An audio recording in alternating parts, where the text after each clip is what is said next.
Hey everyone, how you doing? This is Amon Green, Green Bay Packers all-time leading rusher, and you're watching Packers Total Access Live, your daily source for Packer content. Go Pack, go!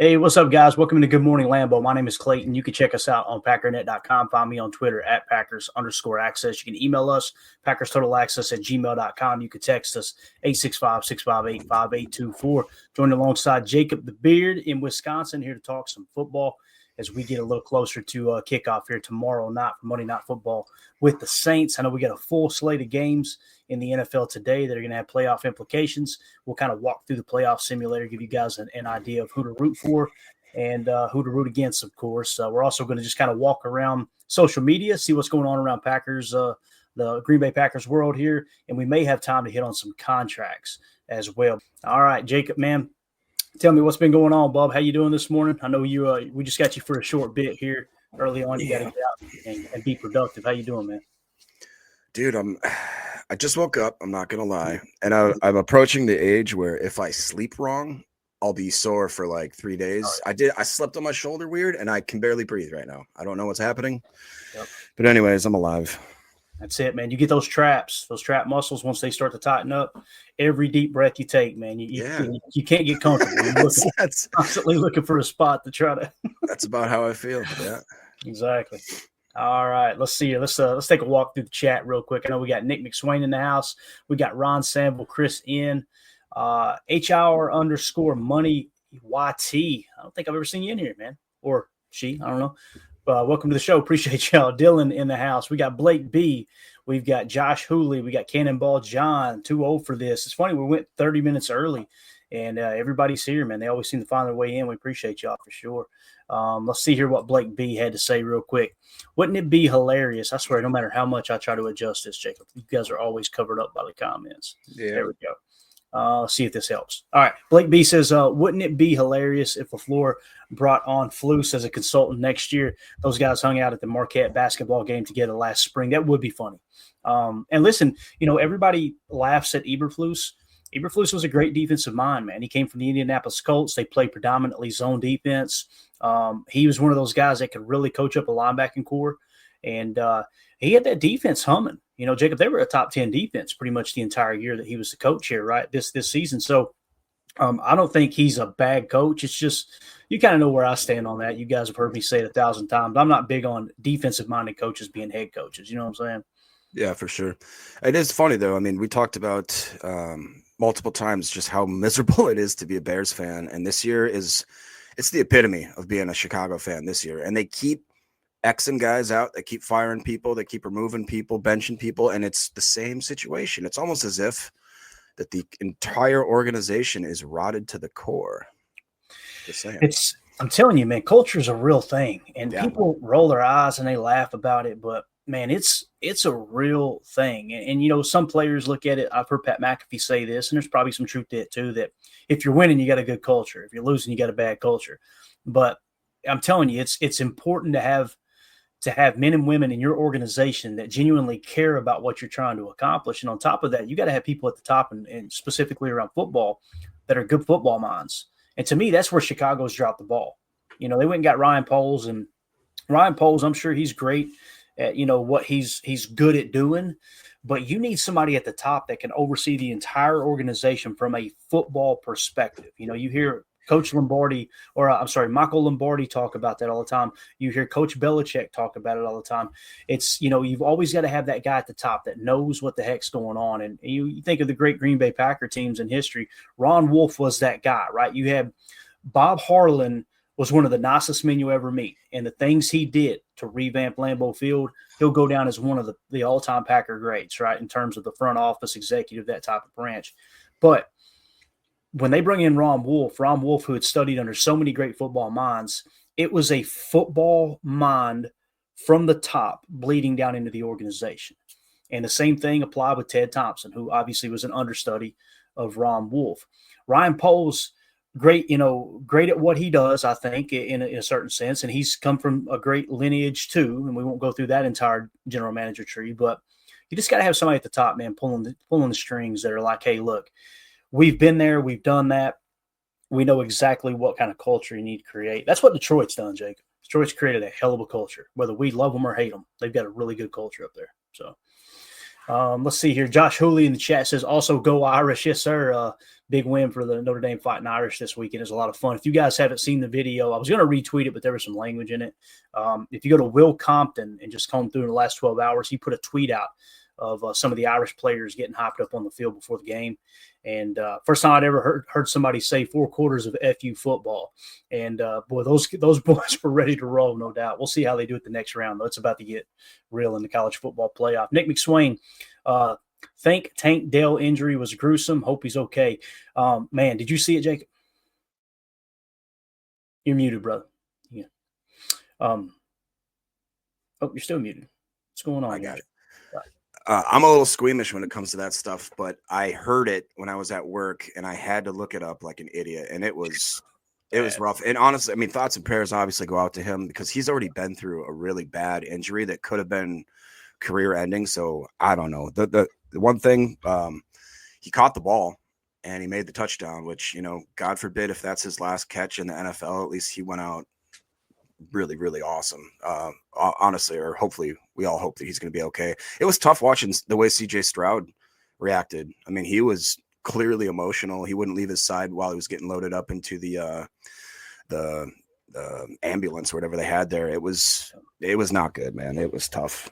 Yeah, it really was. And I'm the same way, man. I can stomach a lot of stuff. Growing up the way I did, it was kind of, I don't know, at an early age, you just see bad things. But boy, when I see something underneath the skin snap loose, I'm like, because I can't fix it. I can't get to it. That stuff scares me, right? It really does. It sucks, but that's part of the game. And you're right. Seeing CJ Stroud react was it just shows you why those guys try to play for CJ Stroud at the top level, why they probably overachieved the last 2 years as opposed to some teams who have underachieved, you know. But, yeah, definitely through some injury for sure. Blake B says, first round college playoffs were a complete bust this year. I wanted Ryan Day's head on a spike.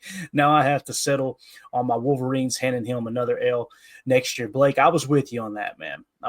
Now, listen, I'm in Tennessee, right?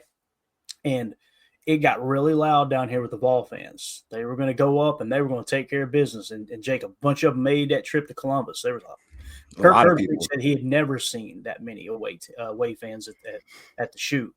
But sometimes when you run that mouth, man, you gotta, you know, that bill's going to come due at the end of the month. You know, you can go out and splurge, but when you want that electricity on, you better be willing to pay that bill. They were not prepared to pay that bill yesterday, and it sucked. I was rooting for the Vols for sure. Nothing really against Ohio State, just obviously being here in Tennessee when the Vols do good.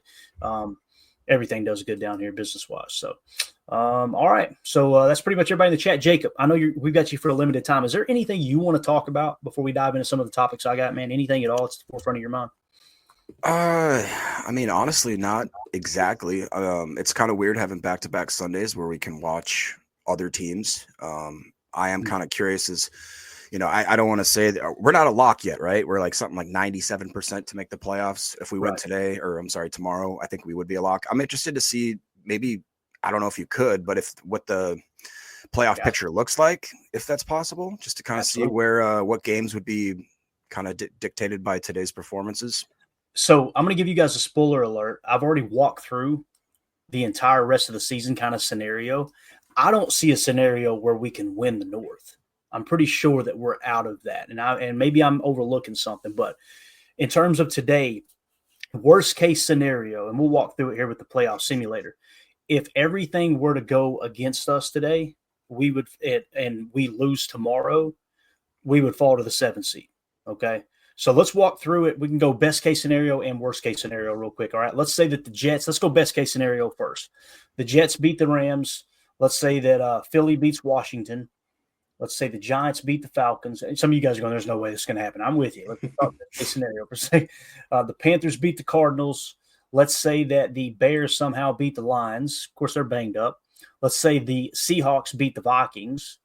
And let's go Dolphins over the Niners, and we'll go Cowboys over the Bucks. And then, of course, us over the Saints, you'll see we still stay in the 6th seed. That's best crazy. case scenario. So there's no chance that we climb up in the 5th seed, obviously. So that's the best case scenario for this week. Now let's back it up and let's go worst case scenario. So if we go we'll go Rams winning this game. We'll go Washington beating the Eagles. We will go Falcons beating the Giants. Let's go Cardinals beating the Panthers. We'll go Lions over the Bears. We'll go Vikings over the Seahawks. And we'll go San Fran over the Dolphins, Tampa over Dallas, and then, of course, the Saints over us. You'll see we actually fall to the 7th seed. So if everything goes wrong today, in addition to us losing tomorrow, we're still in the playoffs with the 7th seed. Does that make sense? Yeah. So what was your specific question? Because what I can do is go to the next week while these are in place, if you want to take it a step further. Well, I mean, that kind of just explained it. I was just wondering, again, knock on wood, I don't want to jinx us, but we could almost lose out and still make the playoffs, depending on the situation. Is that fair to say? It's possible, I'm sure, but it would take everything going right for us outside of our games, right? Because let's say in this scenario here, everything went wrong, right? Let's go to week 17 real quick and just take it 1 week further and see if we're still in the playoffs here. And I imagine we probably would be until week 18. This just kind of shows you the buffer that we may have. Let's say that the Seahawks beat the Bears. Let's say who would we rather win there, the Cardinals or the Rams? The Rams are in the 4th seed right there currently. Let's say that the Rams win that game and they hope, they continue to improve off of the win we gave them this last week here. Let's say the Buccaneers win, the Vikings beat us. Let's say that the Saints win, not that it really matters. Giants doesn't really matter. Let's say that the Eagles win. And in this case, Washington and Atlanta, this is what kind of answers your question for you, really, Jacob. Like, you get to the point where these teams are going to beat each other up, right? Yeah. And it's pretty much going to help us. But in this case, Washington is the 6th seed and Atlanta out of the playoffs. Let's say that Washington wins, okay? Actually, it says Washington already in. Let's go Atlanta there because they may be able to climb back up into the playoff race. And then let's say Detroit, okay? So if that happens in week 17, the Packers are still the 7th seed. So we cannot be eliminated from the playoffs until week 18. And it sounds like we'd have to lose out and even get a little bit of help. So yeah, to answer your question, we got a pretty damn good shot at making the playoffs, right? And I know people hearing my voice shaking, they're going, what are you guys talking about losing that? We're just worst case scenario, right? Yeah. Kind of preparing ourselves in that regard. So now if you were to beat the Vikings there, right? If the only thing that goes different in week 17 after everything going wrong in week 16 and you beat the Vikings in week 17, guess what? You're the 6th seed. So you're good, right? Really just win one of these games, you feel really, really good. Yeah. So, yeah, here we go. Some of the listeners here will help us out too. Aaron Rodgers in the chat. Good to see you, buddy. He says, that's our Aaron Rodgers, not the Aaron Rodgers. We can clinch today. That scenario requires the Falcons to lose or tie, and also for either the Rams or Seahawks, both 8-6, to lose or tie. So there you go. There's your playoff implications today. A little bit simpler in terms of how Week 16 applies. I love looking at this stuff, though. And again, this Aaron Rodgers was the one who actually recommended this playoff simulator to us. It's been a great tool here down the stretch. Chris N says the 7 seed would be bad. In this case right here, if we were the 7 seed, yeah, we'd be going to Philly. I'm with you. That's a tough way to open up. But then again, how do you want to look at it?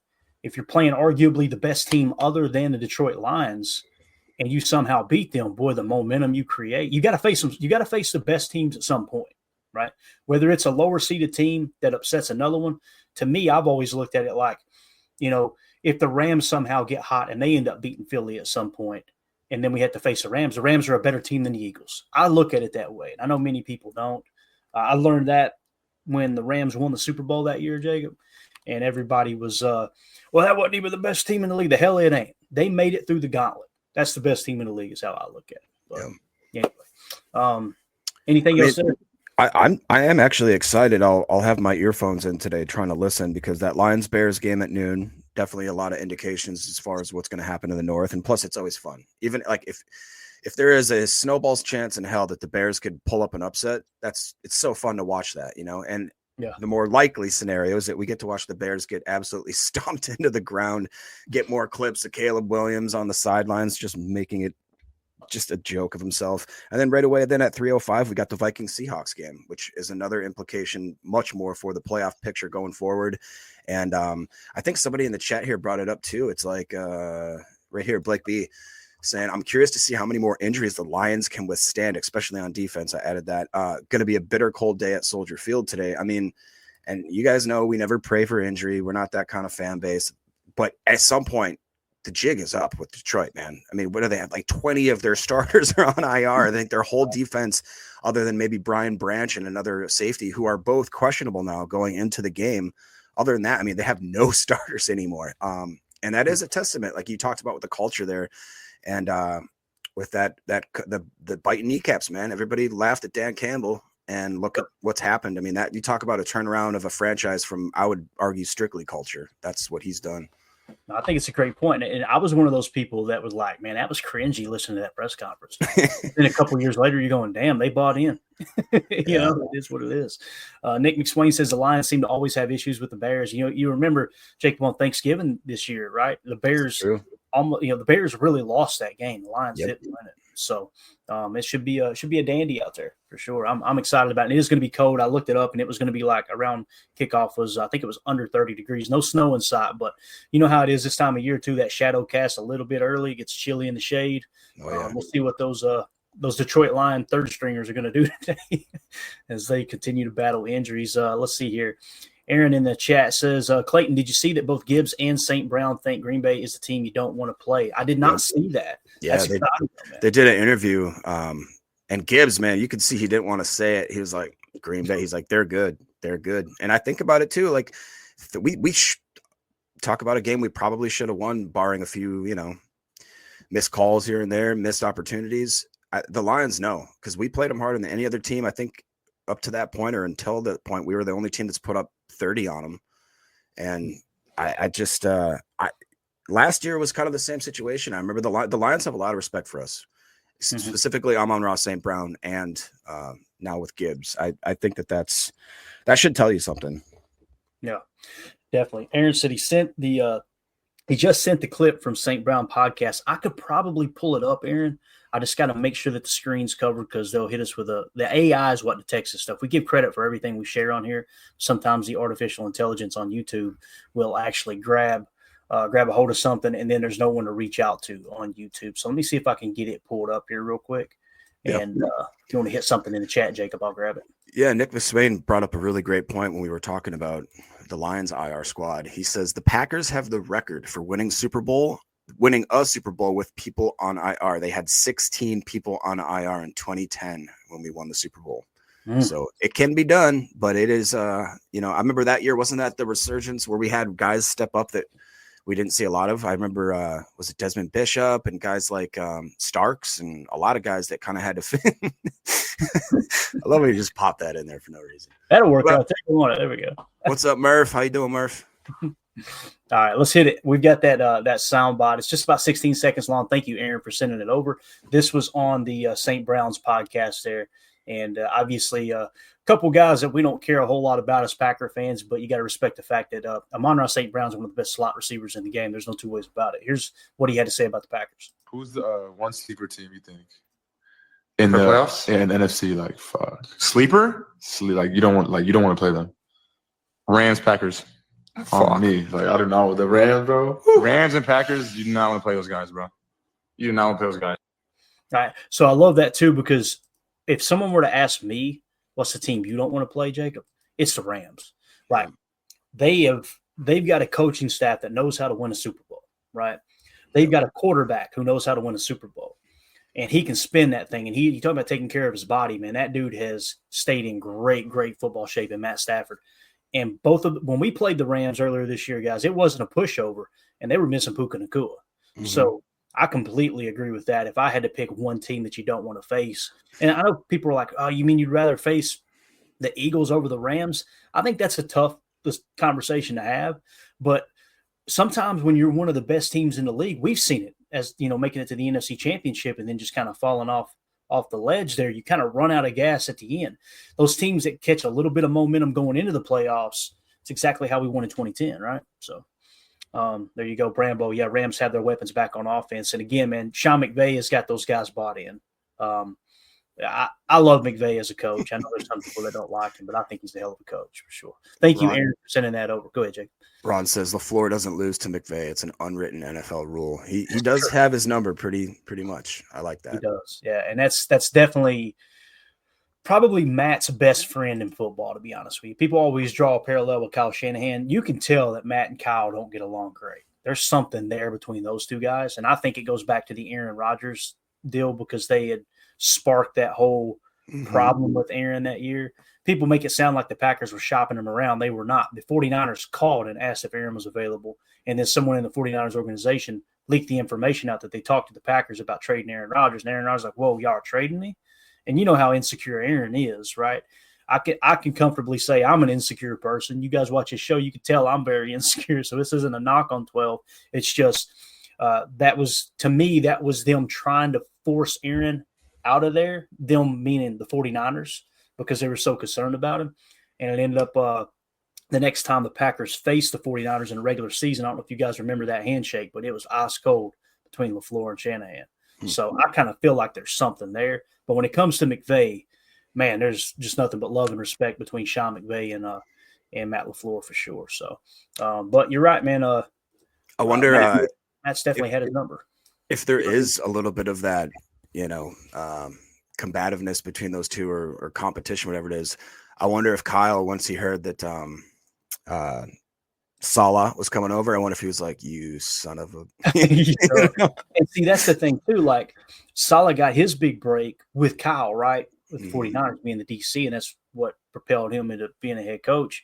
But people didn't know behind the scenes. Not everyone knew behind the scenes that Matt LaFleur and Salah are best friends. Like they were best friends. They were at each other's weddings, weren't they? Yeah, the best man in each other's weddings. They were, I think they were college roommates. I love hearing, there were some old audio clips of them talking about being in college and playing Madden against each other and how competitive they would get in the dorm room and stuff. So it's really cool, man. Yeah. Now that you just said that, we talked about culture and we think about how it's only within the players. You want to keep the players happy, keep them in good vibes. But think about our coaching staff. They're all old buddies. They're like best friends, like on the field. I mean, I can't imagine that there's probably not a better culture on all the way up the hierarchy of this, you know what I mean? From the front office to the coaching staff, to the players, to the equipment people. You've seen how much the players, every time they retire, they call out guys that we never see, people that work in the equipment room, the cafeteria, all that kind of stuff. It seems like the Packers, once again, they just have built it from the ground up. It's just all culture.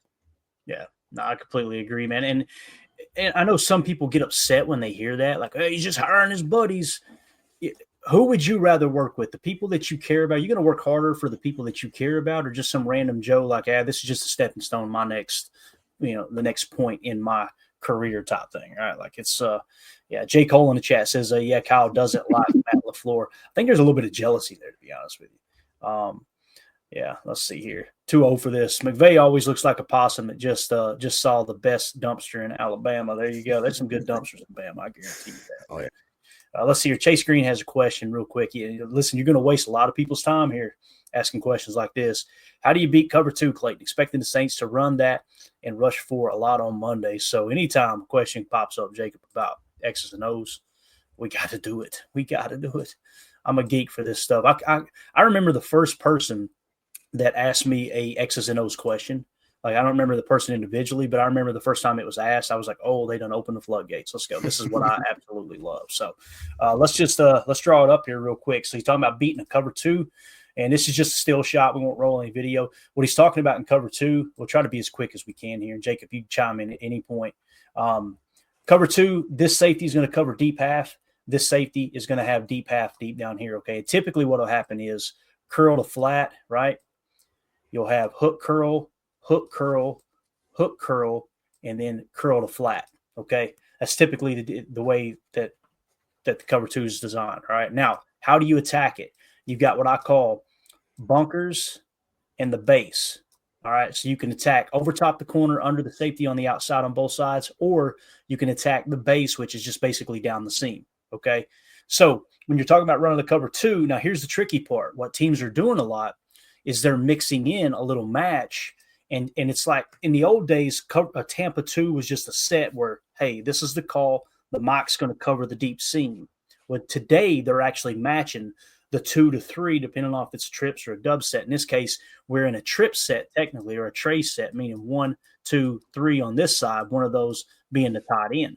So what would happen if it was Tampa 2 is this guy would lock in on the 2 and the 3, and if either of those guys go vert, he's going to cover the seam. So he takes that away, right? But if you're running the traditional cover 2, again, the weak spot is going to be right here in the middle of the field, the seam, and then over here. So now what you do is you work backwards. How do you attack that space? Because that's all football is defending space and attacking space. That's all it is. So in this case, what you want to do is try to walk. You want to try to attack the middle of the field, okay? So what you'll probably have is, say, your 3, which is a tight end, travel down the seam, okay? You want something to hold this corner underneath and then maybe attack over top of him. Does that make sense? So a little concept like that, and in that specific case, some people might call that like a dog concept, or let's see if we've got the 1 on a quick out and the 2 on a deeper out. Let's see if we got anything on the chart here. I got my cheat sheet right in front of me. Some people would call that outs or levels. Levels are typically breaking in, though. I would call it. You could call it like a flat 7. You could call it anything like that where you work a corner. People try to mix in diagonal 9s too, or a wolf concept. A wolf concept is instead of this guy being an out, it would be a corner route. So now, when you attack that way, right, your read is going to be, as the quarterback, is going to be read the tight end down the seam, okay? So ball snapped. If this backer flips his hips, you know it's Tampa 2. Now you've got to work underneath, right? And the way that you can combat Tampa 2, let's say that this defender does walk out. Let's say he walks out down the seam to cover that, right? Well, guess what's open? Right here in the middle of the field underneath. And that's where you mix in a little dig route underneath. So the read becomes, it's somewhat of a high-low read, but you're looking at the 3 on the seam, okay? You know where you're going to have your option, which is a high-low read on the right, down here at the bottom, down here, okay? So if you look up and you go, okay, we're just going to work the high-low, then you got to be real quick with the trigger. Are we going over top of the corner under the safety to the out, or are we just going underneath the curl flat with the corner for the quick out, that type of thing? So to answer your question, and again, it's why I try not to talk about this stuff too much while we're live on the air, but what you want to do is attack the seam, attack what they call the hole shot or the bunkers, and you got to read, is it Tampa 2 or not? Now, they'll go invert too. We've run a lot of invert this year, Jacob. And what that means is, rather than these guys covering deep half, what they'll do is they'll buzz down here and cover curl flat and maybe a hook curl and allow this defender to go curl flat. And then with an invert 2, what typically happens is your corners cover deep half. So you got to be able to read that too. So, and the same as Tampa 2, where that mock backer will read the 2 to 3, the 3 to the 2 and cover the seam. What will typically happen is this guy right here will actually make that same read but maintain his position. And you won't even know that they were in an invert 2 until the very end. So that makes sense. Yeah, Ron has a quick question that goes with this. He says, does the receiver have an option route depending on if the linebacker drops back into that Tampa 2? Absolutely. Not on every play, Ron, but choice, we call them choice routes, option routes, right?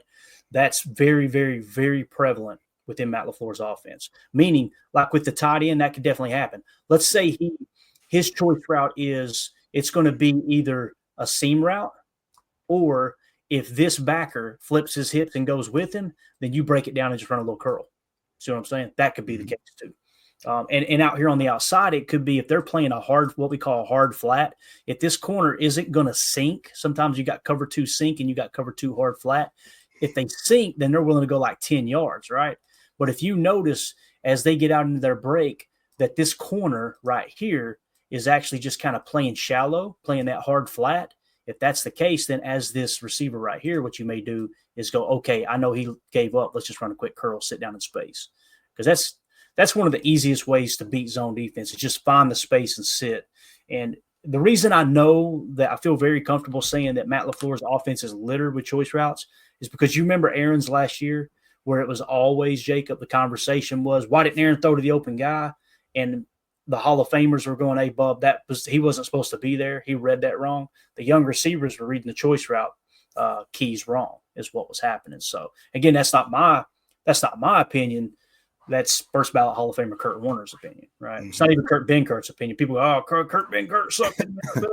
Well, he made it further than me, so I'm always going to defer to his opinion there. So, anything else you want to hit there, man? No, that's good for me. I actually have to hop off, so hopefully we have some happy football watching, guys. I will surely jump on tomorrow, and we'll talk some ball. Hopefully, do some pregame stuff, and go Pack, go! All right, buddy. We appreciate you jumping on, man. Have a good day. Later. All right, that was Jacob the Beard. Glad to have him back, and we're going to start working him back in like we talked about with his schedule when it makes sense. So let's see here, Blake B. Then we lost Driver and Woodson during the actual Super Bowl. That's a great point, Blake, taking it back to that Super Bowl run, losing key players, man. Just because a team, has injuries pile up, it doesn't mean that they can't get hot at the right time, right? It doesn't mean that they can't continue on that momentum. I remember halfway through that season in 2010, that's how I felt. Was like, if I remember correctly, Ryan Grant went down, Jermichael Finley, Jermichael Finley went down, and there was someone else that got hurt fairly early too. And I'm like, well, this is just ain't going to happen this year, right? And then the next thing you know, you get in the playoffs, you get that huge win in Philly. Obviously, that momentum built even stronger into Atlanta with the way Aaron Rodgers played. Tramon Williams' pick six that sealed, basically won you the turnover differential in the middle eight on that pick six in Atlanta. And then it was just momentum from there on out. Chicago, same thing. You had to have a couple things go right for you in Chicago. Obviously, their quarterback, if I remember correctly, Jay Cutler gets hurt in the second half, and he has to go out, and they ended up having what was his name? Was it Henney? What was his name? I can't remember the quarterback's name, but that was another thing that played a big role in that NFC Championship for sure. Nick McSwain, that was when players on IR were out for the entire year, couldn't be active if you were put on IR. That's a great point, too, how the rules have changed. There, Nick. I love the new rule change. I think it's silly to say, nope, he's hurt. He's got to be done for the year. Like, you should be able to put your best players out there. I think the rules should be a little more flexible in that regard. That's just me. Like, even the 4-week IR, I kind of think it's silly too. It's like, if a player's active, if a player's inactive, then they shouldn't count towards your roster.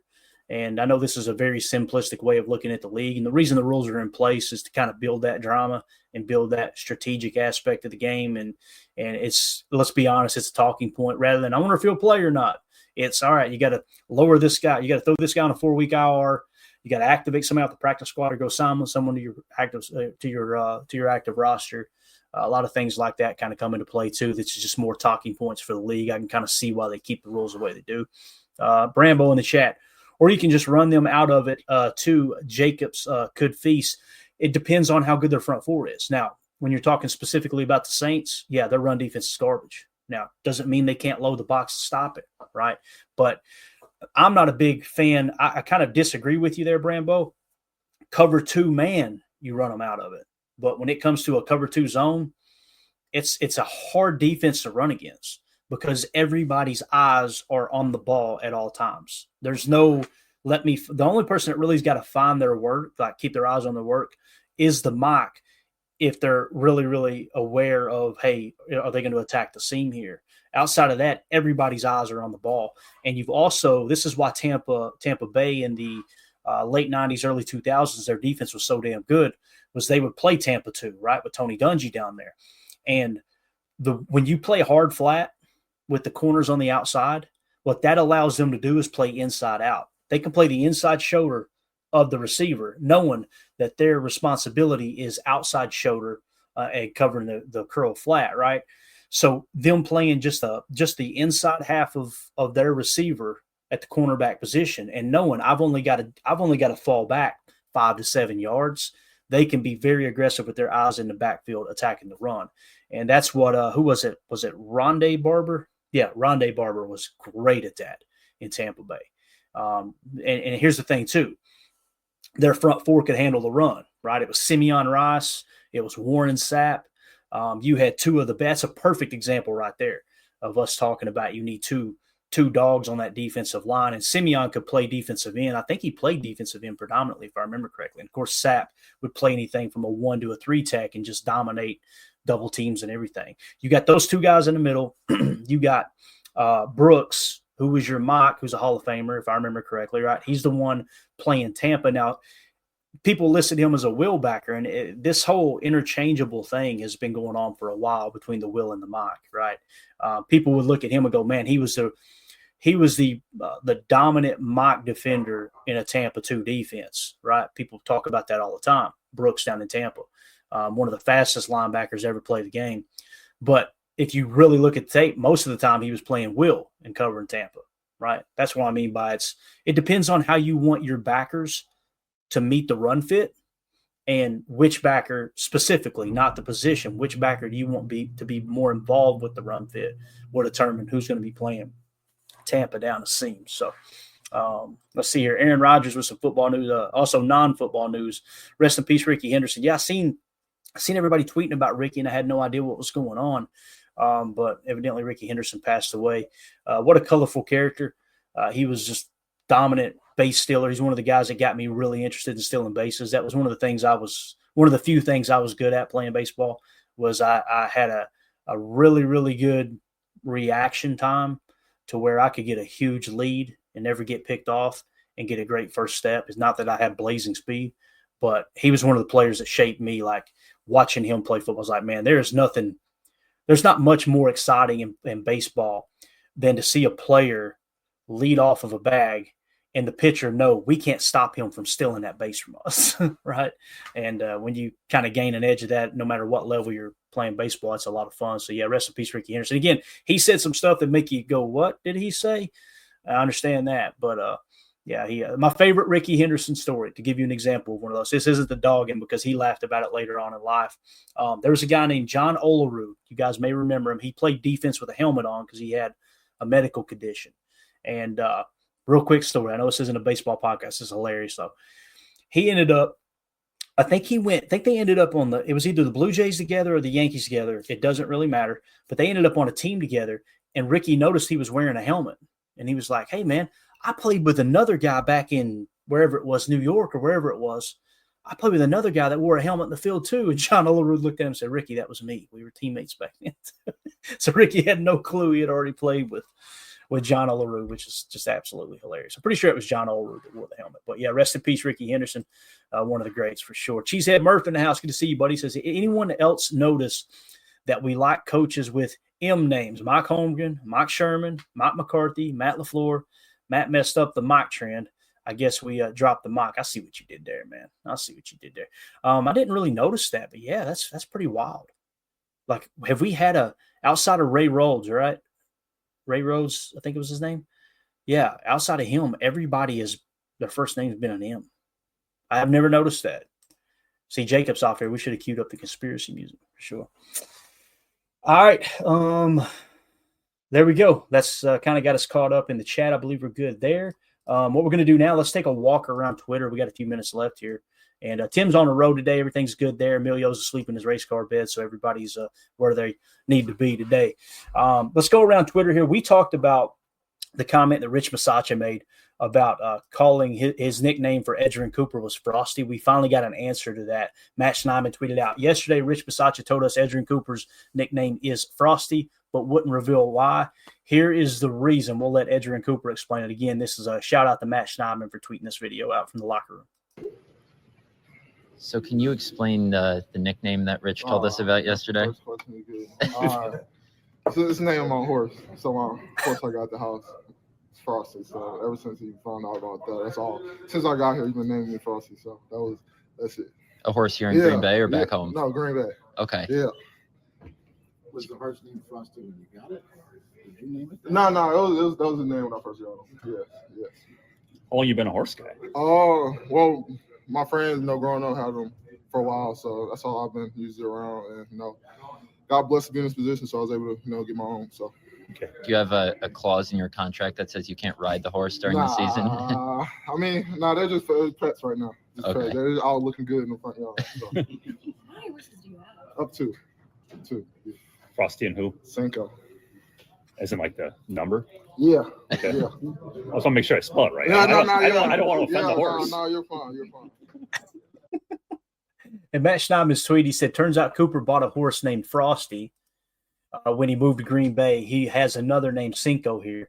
Quote, they just pets right now, all looking good in the front yard. So I know this isn't the case, but I just imagine that Edgerrin Cooper, rookie, live in a big fancy subdivision and there's a horse out in the middle of a quarter-acre yard. You know what I mean? That's the way I kind of seen it, but I'm sure that's not the actual case. Probably got a lot of property out there. But I wanted to show that video because I love Edgerrin Cooper, man. He's got kind of that childlike faith. You could tell that he's a humble dude. Obviously being a country boy, you guys seen him. I can't remember what week it was. He showed up to the game and he wearing the cowboy hat and the Wrangler jeans and everything, right? Shout out Brett Favre. But I don't know, man, he just seemed like he's going to fit on this team really, really well. And you could tell that's probably one of those dudes that during the interviewing process, they probably fell in love with him. Like, this dude is going to fit right in to a small town Green Bay, and that stuff matters. Again, this is all part of that culture that we talk about. Right.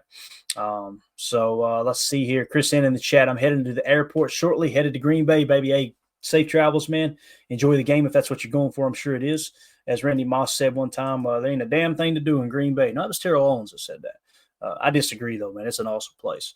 So safe travels up there, Chris, for sure.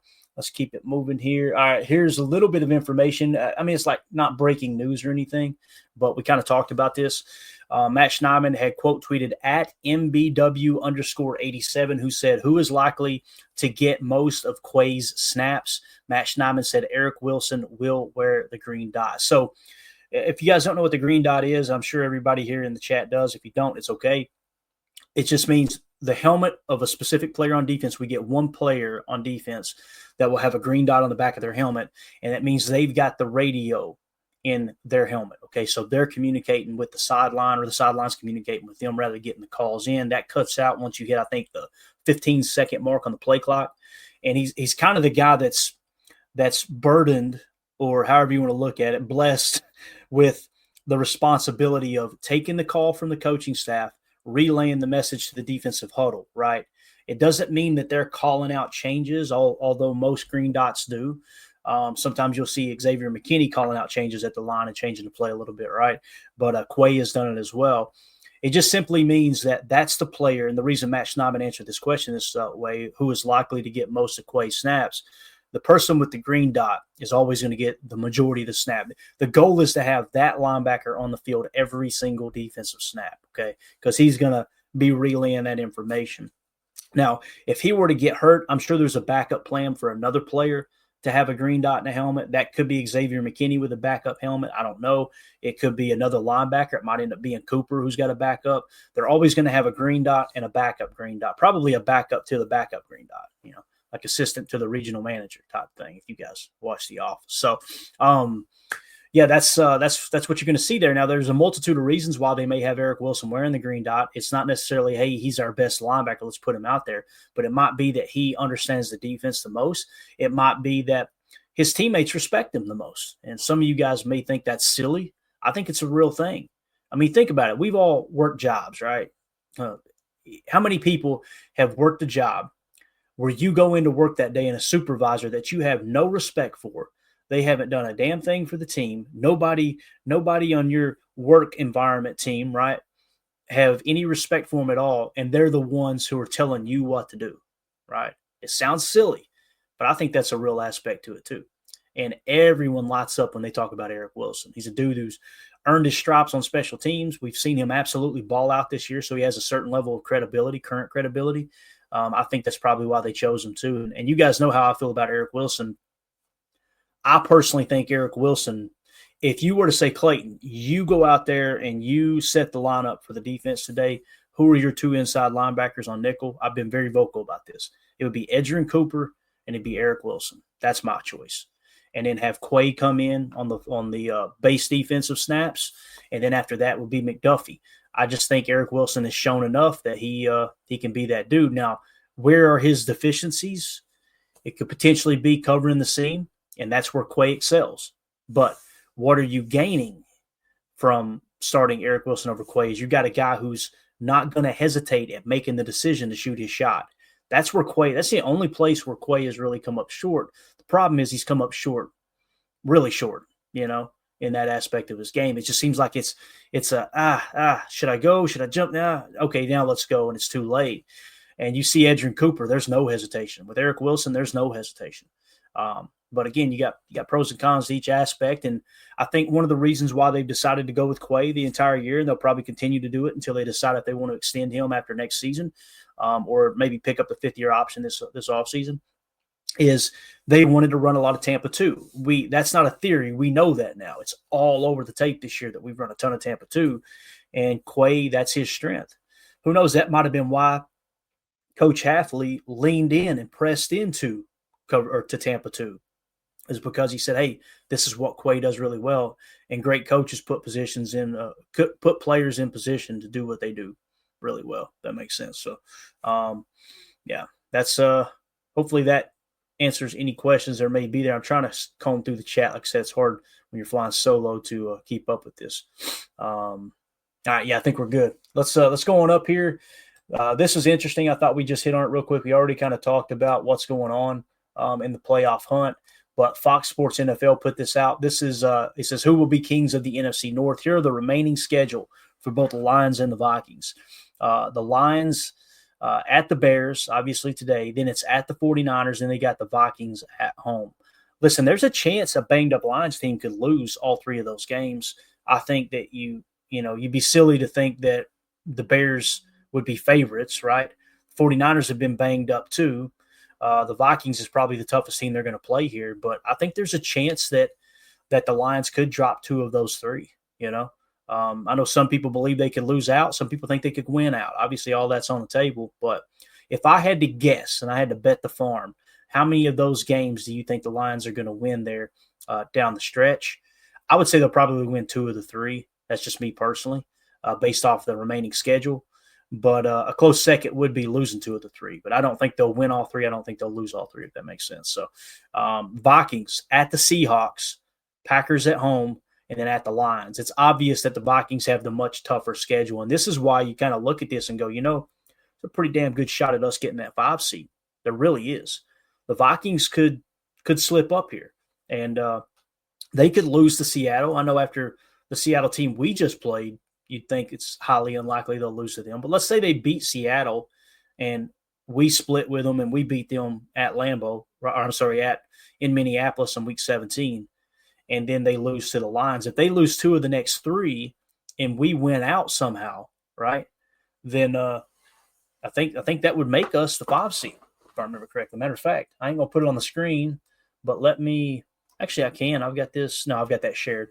Let's clear the whole criteria for that, and let's say that the Vikings – let's just focus on the Vikings and the Packers here. Matter of fact, it would make sense to put it up there. Let's see what it would take for us to get the 5 seed from the Vikings real quick. Let's see if we can figure out exactly what that may look like. If we slide it over, hopefully y'all can see it. All right, so let's just focus on the Vikings and the Packers. Let's say the Vikings lose to the Seattle Seahawks. At what point will the Vikings losing and the Packers winning put us in the 5 seed? That's what we're trying to determine. Okay, so they can lose to the Seahawks today, and we could beat the Saints, and they're still the 5 seed. All right, if we go to week 17 and we beat the Vikings, okay, at that point, we're still the 6th seed. And then if you go to week 18 and let's say we beat Chicago, that puts us in the 5 seed without the Vikings game yet. Let's say the Vikings beat the Lions, they're going to maintain that 5th seed. So what it's going to take, if I'm looking at this correctly, is the Vikings would have to lose all 3 games and the Packers would have to win all 3 games for us to climb up into the 5 seed. All right. So that's how that currently sits. If the playoff simulator is correct, just walking back through it. Actually, that was the Vikings. Today we had the Seahawks. Yeah. So in order for us to jump the Vikings and take the 5 seed, it would take the Vikings losing out and us winning out, which could happen, right? It could happen. So Prince says also a possibility the Lions fall into the 5 position, which may make it harder for us to take the 5. That's a great point. So I think what you're saying, Prince, is what if Minnesota ends up still in the North, right? If that's the case, let's clear it off here. And let's say that Minnesota wins outright. Bang, right? And then we'll go. That was week 18. Let's say Minnesota wins. Let me clear it all off here real quick. just to make sure it's clear. So let's say the Vikings win outright, right? They win week 16, they win against us in week 17, and then they win against the Lions in week 18. That makes the Vikings the number 1 seed in the NFC. Okay. Now let's say that, let's keep that up, and let's say the Lions beat the Bears today. All right. And let's say next week the Lions beat the 49ers. All right. They still got the Vikings in the 1 seed. Right. And then, them beating Detroit. There you go. So, if the Vikings win out, guys, they're the number 1 seed, and they're the winners of the NFC North. Right. So that's interesting. I didn't think about that. Hollister in the chat, can we get the first in the North? I don't think so, Hollister. You guys correct me if I'm wrong in the chat, but I've kind of walked through this a couple times, and I could be missing something, but I don't see any scenario where we win the North. Like let's say the Bears beat the Lions and the Seahawks beat the Vikings, and we win our game, right? So let's essentially say that the Vikings and the Lions are going to lose out. All right, that case right there, that's in place. Bang, and then we beat the Bears, and let's see. In this case, it would be between the Vikings and the Lions here. The Lions. So let's say the Vikings are the 6th seed, they win. Yeah, there's no way that we can win the North. It's just not. It's not possible. So we're definitely out of contention there. And I think that's like Hollister says, what if the Lions lose all 3, Packers win out, and the Vikings beat the Lions? Then it means so what you're saying is the Vikings would have to, if the Vikings drop some games, I just don't see it, man. And again, we're not even taking into account Philadelphia. I don't see a scenario where the Packers could win the North. But you guys, like I said, correct me if I'm wrong in the chat for sure. I just don't. I'm not seeing if that's the case. So again, just wanted to kind of hit on that remaining schedule for the Packers and the Vikings as we get ready here for some more football today. Let's see if we got anything else we want to hit on. This was Brian Baldinger talking about the Packers against the Seahawks. I haven't had a chance to share this with you guys yet. Maybe you guys have heard it already. I don't know, but this is a pretty cool little video. Let's check out what former NFL offensive lineman Brian Baldinger, one of the best at breaking down the tape, had to say about the Seahawks. You'll see some of these plays that we showed on Chalk Talk. This one specifically, the double A gap mug, the double barrel mug, whatever you want to call it. Here's what Baldy had to say about the Packers against the Seahawks. Seattle really struggled on 3rd downs against Green Bay. Like here, you got 6 guys up. It's only 3rd and 4 here. 7-0 game in the first quarter. And they run this little pick right here, pick stunt. And here comes Edgerrin Cooper free. All right, and he takes Geno down for a sack. You got a punt. All right, now it's 14-0, and it's 3rd and 2. And here you go. Like here's Carl Brooks. All right, he's winning, and Rashawn Gary's winning, and they collapse right there on Geno Smith. And then the worst was right before the end of the half. Like there's Green Bay blitzing, and they're playing man coverage. And right there is Carrington Valentine, man coverage. They're going to Noah Fant on this 7 cut. And watch Carrington see the ball there and then turn around and go play the ball. It's a great play by Valentine. Great play. From the end zone, you can see the reaction here. Geno thinks he's got the 7 cut to his tight end.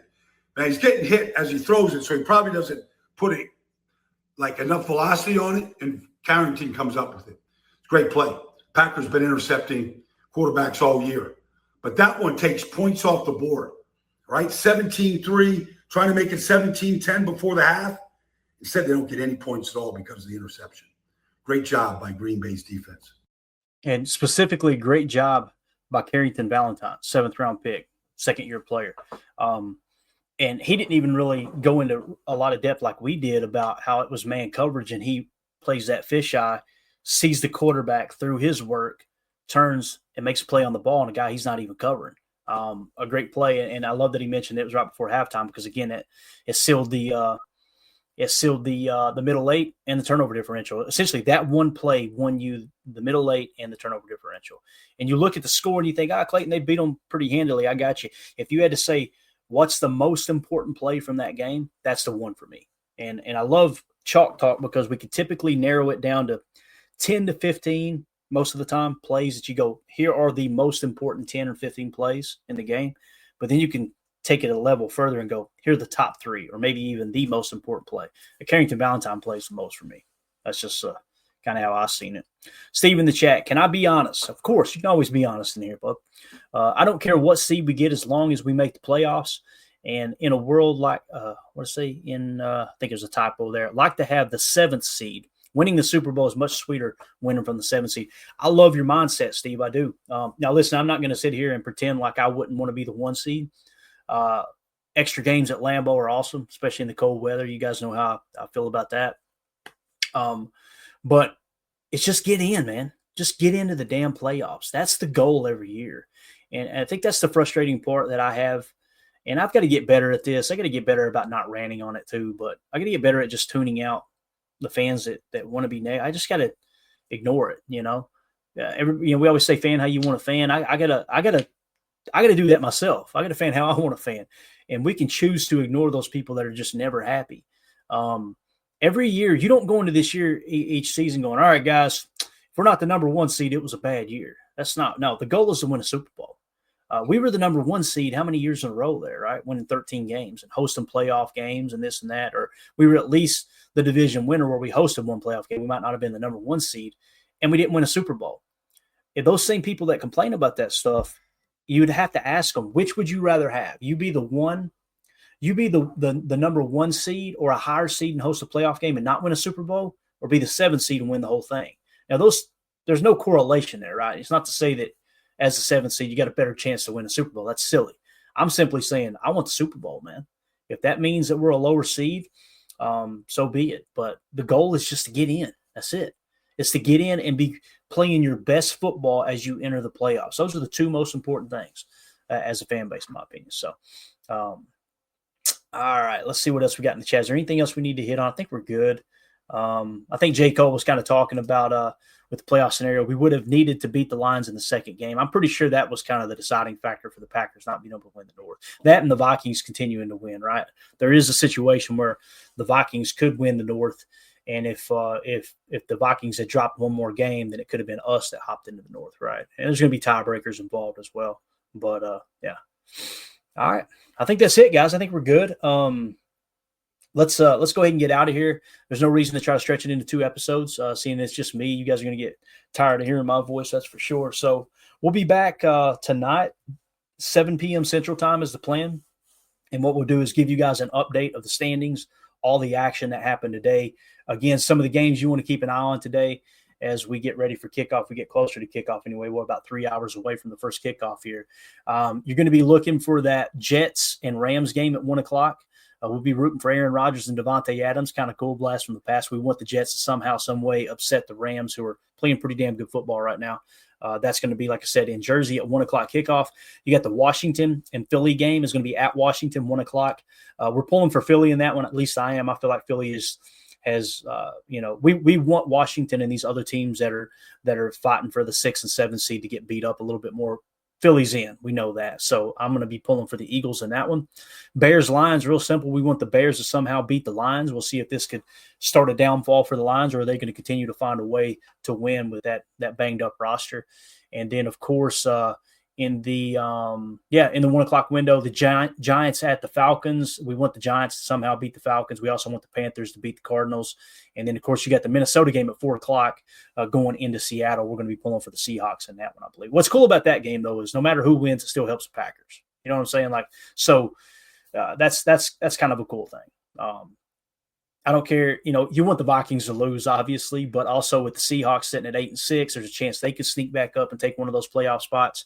So you'd like to see. I think I would rather face the Seahawks than the Rams, me personally, in the playoffs. I don't know if you guys feel the same way. It's hard to beat the same team twice. It's really hard to beat them 3 times. But the scenario there, or that saying, goes for both of those teams, right? We already beat the Rams and we beat the Seahawks. Which of those 2 teams would you rather face? We want them to win the West, right? To give us a chance of possibly playing them, as opposed to them being a wild card round, having to play a division leading opponent. So I think I would rather face the Seahawks again than the Rams. That's just me personally. So pulling for the Seahawks there in the 4 o'clock kickoff against the Vikings for sure. And then, of course, the next one that will come into play will be Sunday Night Football. That'll be Tampa Bay traveling to Dallas. We want Dallas to beat Tampa. They're sitting at 8-6, so we'd love for them to get knocked down a notch there as well. If the Giants can somehow beat the Falcons, doubt it'll happen. Michael Penix is starting. He'll probably be playing better football than Kirk Cousins, at least the way that Kirk Cousins has played this year. What a disaster that is with that contract. Holy cow. We'll talk about that in the offseason for sure. Yeah, we're definitely pulling for Dallas there against Tampa on Sunday Night Football. Oh, isn't it funny? We're rooting for Aaron Rodgers and Devontae Adams on the New York Jets, and then we're rooting for Mike McCarthy in Dallas. It's going to be an interesting night, right? It's going to be a lot of nostalgia anyway. And then, of course, Monday Night Football at Lambeau. Right now, they're calling for something like a 30 or 40% chance of snow showers during kickoff, and then it's going to kind of taper off as the game goes along. But it's going to be really, really cold. So we'll get ready for that one as we get closer to Monday Night Football. That's it, guys. We're out. Appreciate y'all hanging out with us. We'll see you tonight for PTA Live. If you guys would hit that like button on the way out, sub to the channel. Feel free to share it with your friends. Let's see if we can get that sub number up and the likes up and get the algae boosted here. But you guys and gals are awesome. Thank you for spending time with us on this Sunday morning. Everybody have a great day. Talk to you soon. And we go. We're out. Bye, guys.